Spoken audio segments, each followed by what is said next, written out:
pazia. Umoja wetu ndio uliotuwezesha kupata ushindi.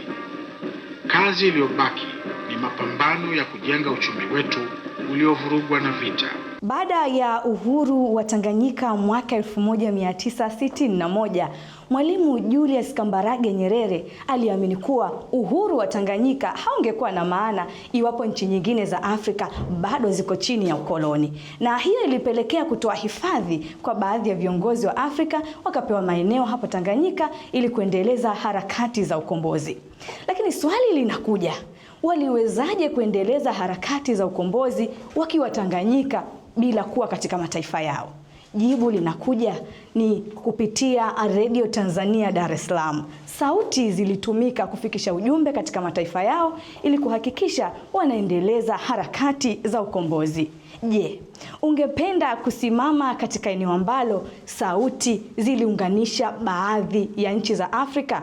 Bila shaka jambo hilo linavutia, na njia pekee ya wewe kufika katika eneo hili ni kuhakikisha unafika shirika la utangazaji Tanzania TBC lililopo katika barabara ya Nyerere. Ukifika hapa utafahamu historia yote ya wapambania uhuru wa Afrika. Kwa hiyo wewe mwanafunzi, mtafiti, mtalii, ama kwa hakika hupaswi kukosa kufika katika eneo hili. Hili ni miongoni mwa vivutio vikubwa vya utalii hapa Dar es Salaam.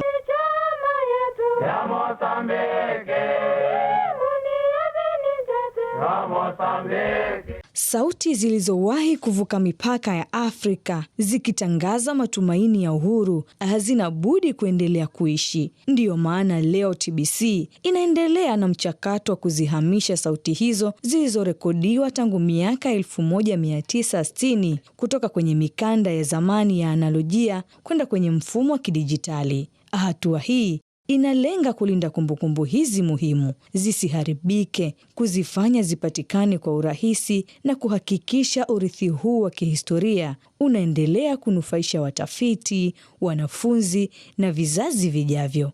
Karibu TBC, mahali ambapo historia ya sauti inaendelea kuishi na urithi wa taifa unatunzwa kwa ajili ya kesho.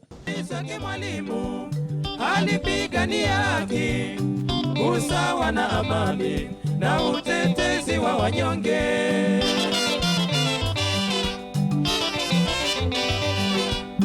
Afrika na dunia sote tunatambua. Simu ziite. Karibu ujifunze historia ya utangazaji Tanzania pamoja na mchango wa taifa hili katika ukombozi wa bara la Afrika.